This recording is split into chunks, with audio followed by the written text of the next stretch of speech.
Margaret Chen had grown used to being invisible. At 72 years old, she moved through the world like a ghost that nobody bothered to acknowledge. The grocery store clerks barely looked at her when she paid for her simple meals. The bus drivers waited impatiently as she climbed slowly up the steps with her worn canvas bag. Even her own neighbors in the modest apartment complex where she had lived for 15 years could hardly remember her name. "Oh, you mean the quiet Asian lady in 4B?" they would say when asked. "Yeah, she keeps to herself, never causes any trouble." Margaret didn't mind the solitude most days. She had learned long ago that expecting too much from people only led to disappointment. Her small one-bedroom apartment was clean and organized, filled with books and the soft classical music that drifted from her old radio. She had her routines: morning walks around the neighborhood, afternoon tea while reading, evening news while eating dinner alone at her small kitchen table. But today felt different. Today something in the air seemed charged with possibility, though Margaret couldn't quite put her finger on what it was. She had woken up with an unusual energy, a restlessness that hadn't visited her in years. Maybe it was the crisp October morning, or perhaps it was the letter that had arrived yesterday, the one she had read 3 times before carefully placing it in the drawer with all her other important papers. The letter was from the Veterans Administration, informing her about a ceremony being planned at the local military base. They were honoring veterans of forgotten conflicts, they said.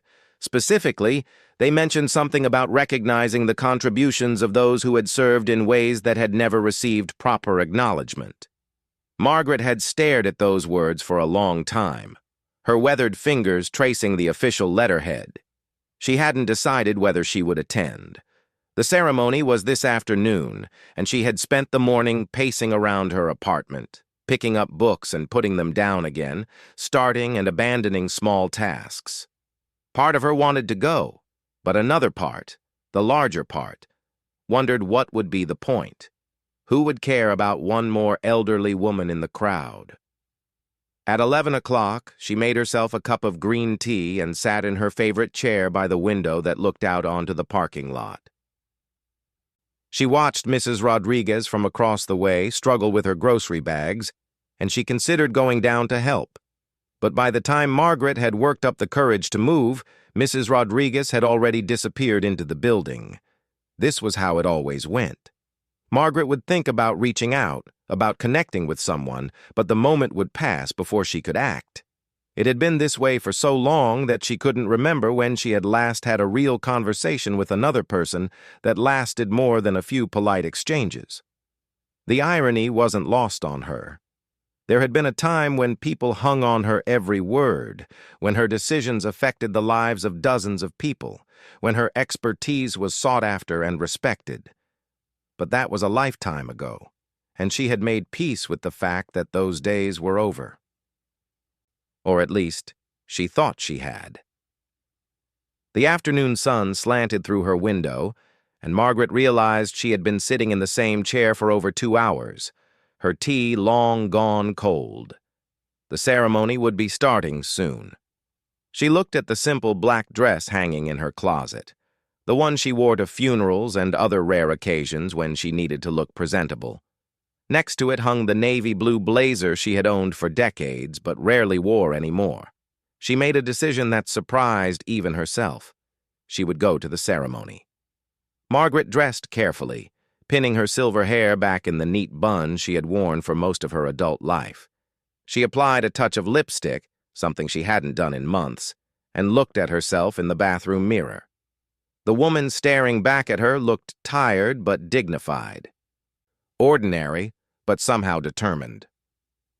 The bus ride to the military base took 45 minutes. Margaret sat near the front, watching the familiar streets of her city roll past. She noticed things she hadn't paid attention to in years: new buildings going up, old ones being torn down, the way the light fell differently in autumn than it did in summer. It occurred to her that she had been sleepwalking through her life for too long. The base was busier than she had expected. Cars filled the parking lot, and people in both civilian clothes and military uniforms moved purposefully toward a large building Margaret didn't recognize. She had been to this base many times years ago, but it had changed significantly. New buildings, new security procedures, new faces everywhere. At the security checkpoint, a young soldier who looked barely old enough to drive checked Margaret's ID with the same bored efficiency he probably showed to everyone. "Purpose of visit, ma'am?" "The ceremony," Margaret said quietly. "The veterans' ceremony." He nodded and handed her a visitor's badge. "Building C, ma'am. Follow the signs." Margaret pinned the badge to her blazer and joined the stream of people heading toward the ceremony. She felt suddenly self-conscious, wondering if she looked as out of place as she felt. Most of the other attendees seemed to know each other, greeting friends and family with warm hugs and animated conversation. Margaret walked alone, her hands clasped in front of her, her head down. Building C was a large auditorium filled with folding chairs arranged in neat rows. A stage at the front displayed the flags of all military branches, and a podium stood ready for speakers. Margaret found a seat near the back, hoping to blend into the crowd and observe without drawing attention to herself. The ceremony began with the usual military formalities: the presentation of colors, the national anthem, brief remarks from local officials. Margaret found herself surprisingly moved by the ritual and tradition, memories stirring that she had kept buried for years. The smell of the building, the sound of dress shoes on polished floors, the sight of crisp uniforms and proud postures. It all felt familiar in a way that both comforted and unsettled her. A series of speakers took turns at the podium, each one talking about the importance of recognizing forgotten heroes, of honoring those whose contributions had gone unacknowledged, of ensuring that no veteran's service was overlooked by history. The words were well-meaning but generic, the kind of speeches Margaret had heard at dozens of similar events over the years. She was beginning to wonder why she had come when something changed in the room's energy. A stir went through the crowd, heads turning toward the back entrance. Margaret turned with everyone else and saw a small group of high-ranking military officers entering the auditorium. Even from her seat near the back, she could see the stars on their shoulders, the ribbons on their chests, the bearing that marked them as senior leadership. The officers made their way toward the front of the room, but something seemed different about their movement. Instead of the casual confidence Margaret expected, they appeared to be looking for someone. Their eyes scanned the crowd methodically, as if they were searching for a specific person. Margaret felt a flutter of nervousness in her stomach, though she couldn't say why.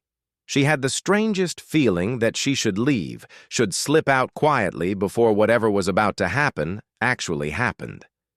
But she remained frozen in her seat, watching as the officers continued their search. The lead officer, a tall man with silver hair and 4 stars on his uniform, stopped one of the ceremony organizers and spoke quietly to him. The organizer nodded and pointed toward the back of the room. Margaret's heart began to beat faster as she realized they were pointing in her general direction. But surely they couldn't be looking for her. Margaret Chen was nobody special, nobody important. She was just an old woman who had lived quietly in the same apartment for 15 years, who shopped at the same grocery store and rode the same bus route and had the same predictable routine day after day. There had to be a mistake. The 4-star general began walking down the aisle, his eyes still scanning the crowd. Other officers followed behind him, their expressions serious and purposeful. Margaret found herself gripping the arms of her chair, every instinct telling her to run, to escape, before whatever misunderstanding this represented could unfold. The general stopped at the end of Margaret's row. His eyes met hers across the span of empty seats, and for a moment, time seemed suspended. Margaret saw recognition flash across his features, followed by something that looked almost like relief. He began moving toward her, his steps measured and deliberate, and Margaret realized with growing panic that there was nowhere to run. The entire auditorium had gone quiet, hundreds of people turning to watch this unexpected drama unfold. Margaret felt every eye in the room focused on her, and the weight of their attention was almost unbearable. She wanted to disappear, to somehow melt into her chair and become invisible again. But the general kept coming, and with each step he took, Margaret felt the carefully constructed walls of her quiet, anonymous life beginning to crumble. Whatever was about to happen, she knew there would be no going back to the comfortable obscurity she had known for so many years. The general reached her seat and stopped directly in front of her. Margaret looked up at him, this imposing figure in his decorated uniform, and saw something in his eyes that she didn't expect. Not anger or confusion or bureaucratic impatience, but respect. Deep, genuine respect.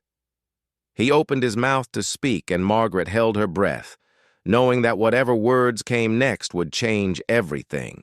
But we'll have to wait to see what those words were, because in that moment, Margaret Chen's anonymous life was about to end, and her real story was finally about to begin. "Dr. Margaret Chen," the general said quietly, his voice carrying clearly in the sudden silence of the auditorium. "We've been looking for you for a very long time." Margaret's hands trembled as she stared up at him. "Doctor." He had called her doctor. She hadn't heard that title spoken aloud in over 20 years. And hearing it now felt like being struck by lightning. Around her, she could feel the confusion rippling through the crowd. To them, she was just an old woman in a simple black dress, but this four-star general was looking at her as if she were the most important person in the room. "I think you have me confused with someone else," Margaret whispered, though even as she said the words, she knew they weren't true. The general's eyes held too much knowledge, too much certainty. "No confusion, doctor," he said gently. "My name is General Robert Harrison. I served in Afghanistan from 2003 to 2005. I owe my life to your work, and so do thousands of other soldiers." The blood drained from Margaret's face. Afghanistan. The mention of that country unlocked a flood of memories she had spent years trying to forget. Hot desert air. The constant sound of helicopters, the smell of antiseptic and fear in makeshift medical facilities, the faces of young soldiers who trusted her to save them. "Please," Margaret said, her voice barely audible. "I don't want to talk about this here." But General Harrison remained standing in front of her, and the weight of his presence seemed to fill the entire auditorium. "Dr. Chen, with your permission, I'd like to tell these people who you really are." Margaret closed her eyes. For 15 years, she had successfully hidden from her past, from the memories that haunted her dreams, from the recognition she had never wanted. She had chosen invisibility deliberately, had worked hard to become nobody special. And now this man was asking her to let him tear down everything she had built. "The choice is yours," General Harrison said softly. "But I think it's time the world knew about Dr. Margaret Chen, the woman who revolutionized battlefield medicine and saved more lives than any single person in modern military history." The auditorium buzzed with whispers. Margaret could feel hundreds of people straining to hear, to understand what was happening. She opened her eyes and looked at the general, seeing in his weathered features the echo of the young colonel she remembered from so long ago. He had been badly wounded, she recalled now. Internal injuries from an IED explosion. She had operated on him in a field hospital outside Kabul, working for 18 straight hours to keep him alive. "You remember now," General Harrison said, noting the recognition in her eyes. Margaret nodded slowly. You were dying. Multiple organ damage. We didn't think—" "But you didn't give up," he finished. "You developed a new surgical technique right there in the operating room. You saved not just my life, but you created a procedure that became standard protocol. How many soldiers came home to their families because of what you invented that day? I don't know, Margaret said honestly. I never wanted to know. And that was the truth. After the war, after she had been decorated and honored and interviewed and celebrated, Margaret had deliberately turned away from all of it. She had stopped reading the medical journals that cited her work, stopped attending the conferences where colleagues praised her innovations.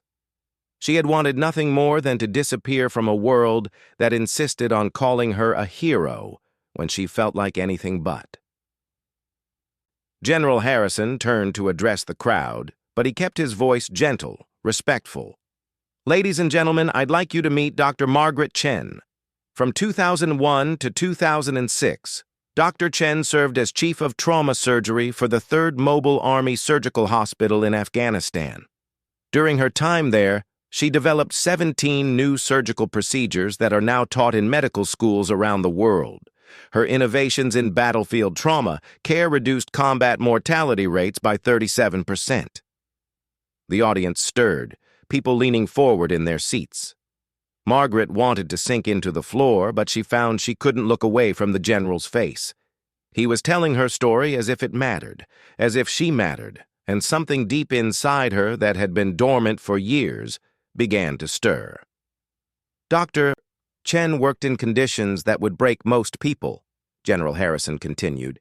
She operated in tents during sandstorms, performed surgery by flashlight when the generators failed, and once spent 72 hours straight in the operating room during a major offensive. She saved lives that every other doctor said were unsavable. Margaret shook her head. I just did my job. No, General Harrison said firmly. You did far more than your job. You cared about every single soldier who came through your operating room. You learned their names, their hometowns, their families. You wrote letters to their parents. You attended their memorial services. You carried the weight of every life you couldn't save. That was what broke her. Margaret felt tears spring to her eyes as the memories came flooding back. Tommy Martinez from Phoenix, 19 years old, who had died on her operating table despite everything she could do. Sarah Williams from Iowa, a medic who had been brought in too late, her injuries too severe. David Park from California, barely 21, who had asked her to tell his mother he loved her. She had carried all of them with her when she left Afghanistan. Every face, every name, every family she had to notify. The medals and commendations meant nothing compared to the weight of those losses. That was why she had retreated from the world, why she had chosen invisibility. How could she be celebrated as a hero when she remembered every person she had failed to save? I know what you're thinking, General Harrison said quietly, crouching down beside her chair so they were eye level. I know you remember the ones you lost more clearly than the ones you saved. That's what makes you the person you are. That's what made you such an extraordinary doctor. Margaret wiped her eyes with a tissue from her purse. I couldn't save them all. No one could have. But you saved so many, Doctor. Thousands came home because of you. They got to hug their children again, kiss their spouses, see their grandchildren born. They got to live full lives because you were there. Around them, the auditorium had gone completely silent. Even the smallest children seemed to sense the gravity of what was happening. Margaret looked out at the crowd and saw faces filled with awe, respect, and something she hadn't seen directed at her in years, genuine appreciation. After the war, General Harrison continued, his voice carrying to the back of the room, Dr. Chen was awarded the Distinguished Service Cross, the Defense Superior Service Medal, and the Combat Medical Badge. She was offered positions at the most prestigious hospitals in the country. She could have written her own ticket anywhere in the medical world. But I didn't want any of that, Margaret said quietly. No, you didn't. Because you weren't motivated by fame or recognition. You were motivated by service, by the desire to help others.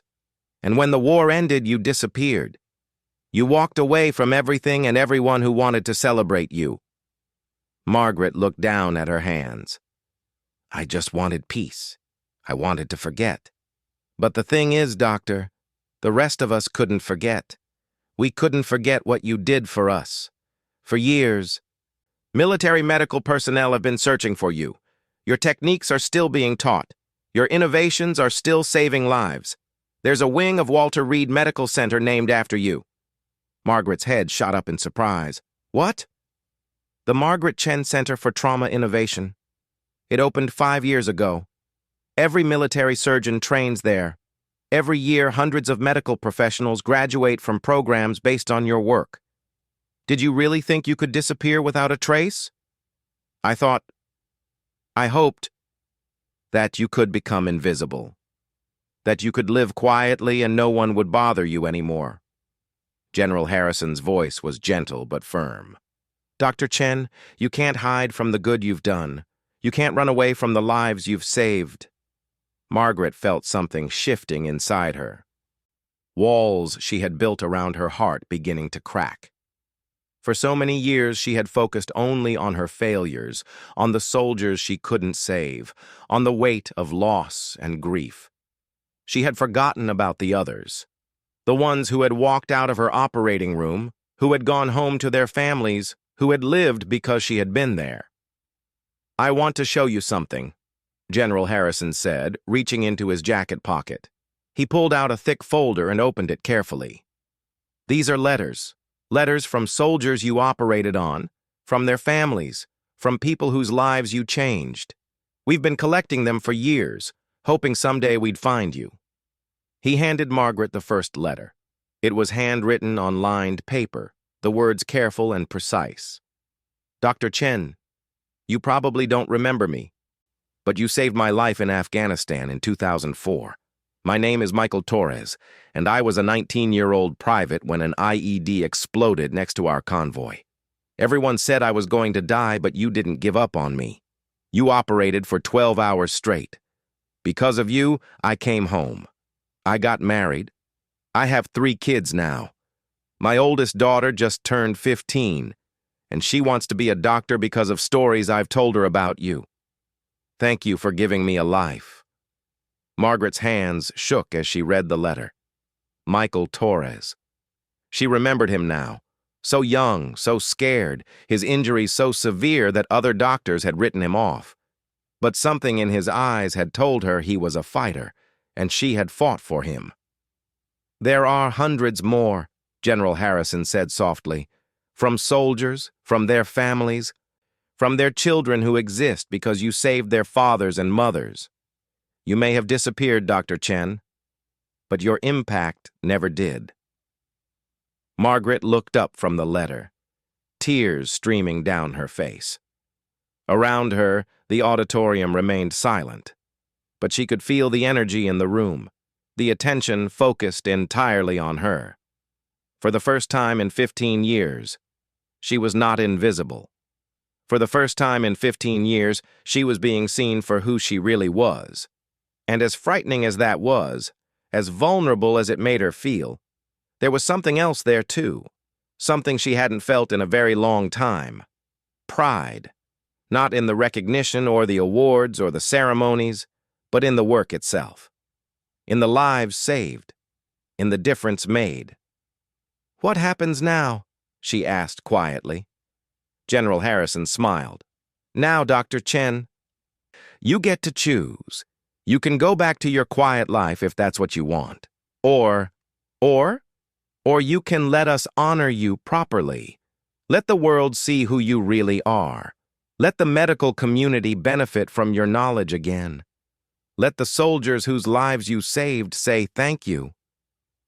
Margaret looked out at the crowd of people watching her, waiting to see what she would decide. For so many years, she had hidden from recognition, from responsibility, from the weight of other people's expectations.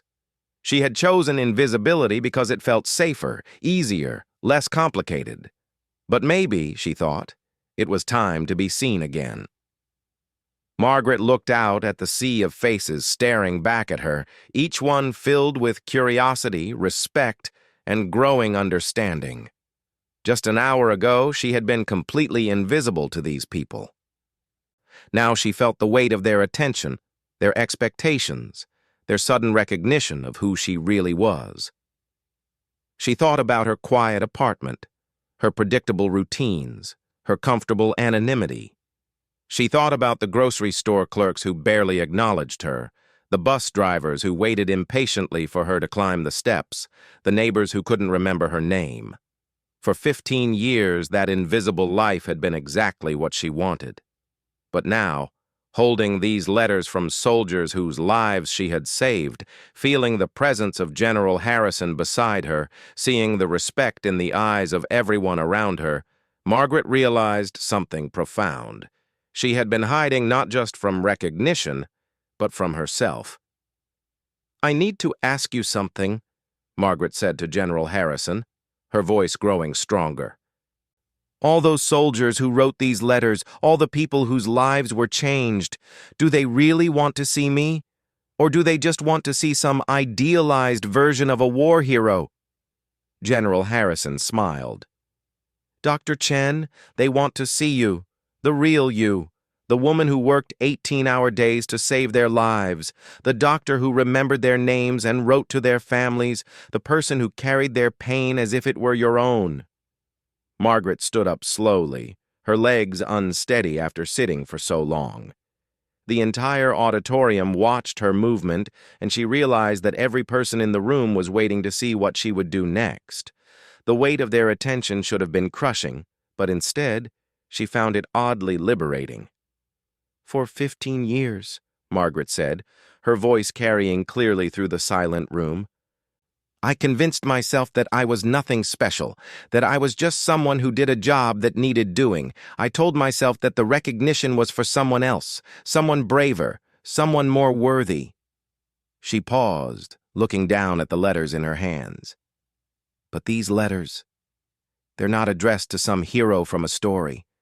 They're addressed to me, Margaret Chen, the woman who was scared every single day in Afghanistan but kept working anyway, the doctor who cried in the supply closet between surgeries, the person who made mistakes and learned from them."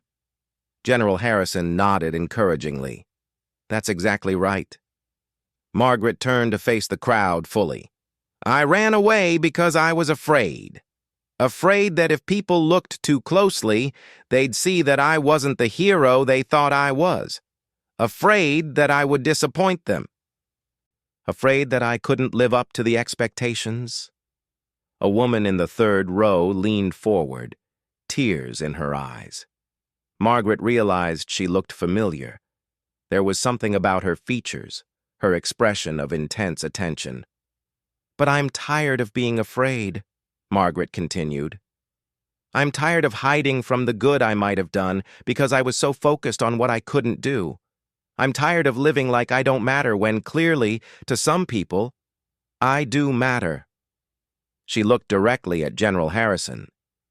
"You asked me what I want to do now. I want to stop running. I want to face whatever comes next. I want to be worthy of the trust those soldiers placed in me." General Harrison's face broke into a wide smile. "Dr. Chen, you already are worthy. You always have been." "Then I accept," Margaret said clearly. "Whatever you think I should do, whatever way I can still help, whatever recognition you think is appropriate, I accept it all." The change in the room was immediate and electric. People began to sit up straighter, lean forward, whisper to each other with excitement. But General Harrison held up his hand for continued silence. "Dr. Chen, before we go any further, there are some people here who have been waiting a very long time to see you." He gestured toward the side of the auditorium, and Margaret watched in amazement as a group of people began to stand up. First 1, then 5, then 20, then more. Men and women of various ages, some in military uniforms, some in civilian clothes, all moving toward the front of the room. "These are some of your patients," General Harrison explained. "Soldiers you operated on in Afghanistan. They've been searching for you for years." The first to reach her was a man in his late 30s wearing a crisp army dress uniform. He had graying hair and kind eyes, and when he smiled at Margaret, she felt a jolt of recognition so strong it nearly knocked her down. "Dr. Chen," he said softly. "My name is Captain James Wilson. You saved my life in December 2003. I was caught in a mortar attack outside Kandahar. You operated on me for 14 hours straight." Margaret's hand flew to her mouth. "Jimmy? Jimmy Wilson from Texas? You were just a sergeant then. You kept asking me about your fiancée, Lisa." "She's my wife now," Captain Wilson said, his voice thick with emotion. "We've been married 12 years, we have 3 kids. I got to walk her down the aisle, Dr. Chen. I got to see my children born. I got to teach them to ride bikes and help with their homework. I got to have a whole life because you didn't give up on me." Before Margaret could respond, another soldier stepped forward. A woman this time, wearing civilian clothes but with the unmistakable bearing of military service. "Dr. Chen, I'm Maria Santos. You might not remember me, but—" "I remember you," Margaret interrupted. "You were a medic, shrapnel wounds from a roadside bomb. You were so worried about getting back to your unit to help other wounded soldiers." Maria nodded, tears streaming down her face. "You told me that the best way I could help my unit was to heal completely first. You made me promise to take care of myself. That advice saved my life more than once." One by one, they came forward. Soldiers she had operated on, medics she had trained, officers she had advised. Each face brought back a flood of memories, not just of the injuries and the fear, but of the courage, the humor, the humanity she had witnessed in that field hospital so far from home. There was Rodriguez, who had made her laugh during pre-op by doing impressions of their commanding officers. There was Thompson, who had written poetry about the desert while recovering from surgery. There was Park, not the David Park she remembered losing, but Jennifer Park, who had survived a helicopter crash because of emergency procedures Margaret had pioneered. As each person shared their story, Margaret felt the heavy weight of grief and failure that she had carried for 15 years beginning to lift. Not disappearing entirely, she would always remember those she couldn't save, but balancing out with something she had forgotten: the joy of lives preserved, of families kept whole, of futures made possible. "Dr. Chen," General Harrison said when the last soldier had spoken, "there's one more thing." He turned to the entire auditorium and spoke in a voice that carried to every corner of the room. "Ladies and gentlemen, Dr. Margaret Chen served her country with distinction and honor. She saved thousands of lives through her skill, her innovation, and her unwavering commitment to her fellow soldiers. She represents the very best of American military service and medical excellence." General Harrison took a step back and, with crisp military precision, raised his hand to his forehead in a perfect salute. The effect was instantaneous and overwhelming. Every person in military uniform in the auditorium immediately stood and snapped to attention, their own hands rising in salute. The veterans, the active duty soldiers, the officers, the enlisted personnel, all of them honoring Margaret with the highest form of military respect. But it didn't stop there. The civilians in the crowd began to stand as well. Elderly veterans who had served in other wars, family members of military personnel, community leaders, ordinary citizens who understood they were witnessing something extraordinary. They might not have been able to render a military salute, but they stood in respectful silence, acknowledging Margaret's service and sacrifice. Margaret looked around the room at hundreds of people standing in her honor, and for the first time in 15 years, she felt truly seen. Not as the invisible old woman she had become, but as the doctor, the soldier, the person who had made a difference when it mattered most. She straightened her shoulders and, with movements that came back to her as naturally as breathing, returned General Harrison's salute. Her hand might have been a little shaky. Her uniform might have been replaced by a simple black dress, but her bearing was unmistakably that of a soldier acknowledging the respect of her peers. The moment lasted for what felt like forever, and not nearly long enough. When General Harrison finally lowered his hand, the rest of the room followed suit, but the energy, the sense of recognition and honor, continued to fill the space. "Dr. Chen," General Harrison said, "on behalf of the United States Army, the Department of Defense, and every soldier whose life you saved, thank you for your service. Thank you for your sacrifice. And thank you for finally letting us say, thank you." Margaret wiped tears from her eyes, but for the first time in years, they were tears of joy rather than sorrow. "Thank you for finding me," she said simply. After the ceremony, Margaret found herself surrounded by people who wanted to shake her hand, to thank her, to share their own stories of military service or medical careers inspired by her example. The woman from the third row turned out to be the daughter of one of her patients, now a doctor herself, because of stories her father had told about the woman who saved his life in Afghanistan. As the crowd finally began to thin out, General Harrison approached Margaret one last time. "So, Dr. Chen, what happens now? Are you ready to rejoin the world?" Margaret looked around the auditorium, at the flags and the military insignia, at the faces of people who had traveled from across the country just to honor her service. She thought about her quiet apartment, her anonymous life, her carefully constructed invisibility. "I think I'm ready to try," she said. "It's time to stop hiding from who I am. The medical center named after you has been hoping for years that you might consider consulting on new trauma protocols. The Army War College wants you to lecture on battlefield medicine. Walter Reed has a position waiting for you whenever you're ready." Margaret smiled, genuinely smiled, for the first time in longer than she could remember. "Let's start small. Maybe I could visit some of the medical programs, talk to young doctors who are just starting their careers, share some of what I learned. I think that's a perfect place to start." As Margaret walked out of the auditorium, no longer invisible, no longer forgotten, she felt something she hadn't experienced in 15 years. Purpose. She had spent so long hiding from her past that she had forgotten she also had a future. The bus ride home seemed shorter than usual, and Margaret noticed things she had missed on the trip there. A young mother helping her elderly father with his walker, a group of teenagers giving up their seats to older passengers, a bus driver who took extra time to make sure everyone was safely aboard before pulling away from each stop.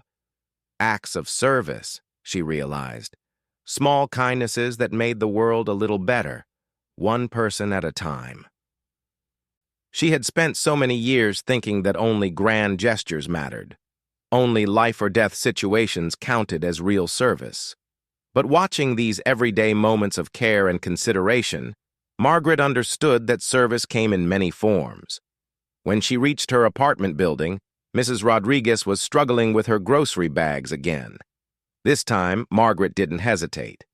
"Let me help you with those," she said, taking some of the heavier bags. "Oh, thank you so much," Mrs. Rodriguez said gratefully. "You're very kind. I'm Maria, by the way. I live in 3A.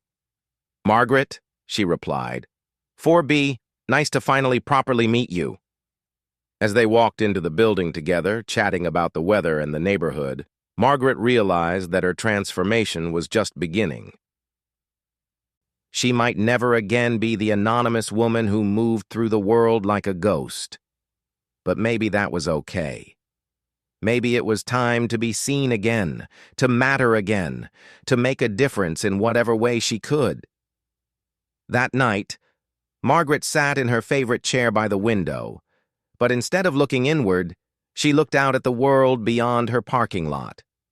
Somewhere out there were young soldiers who might need her knowledge, medical students who could benefit from her experience, communities that could use her skills.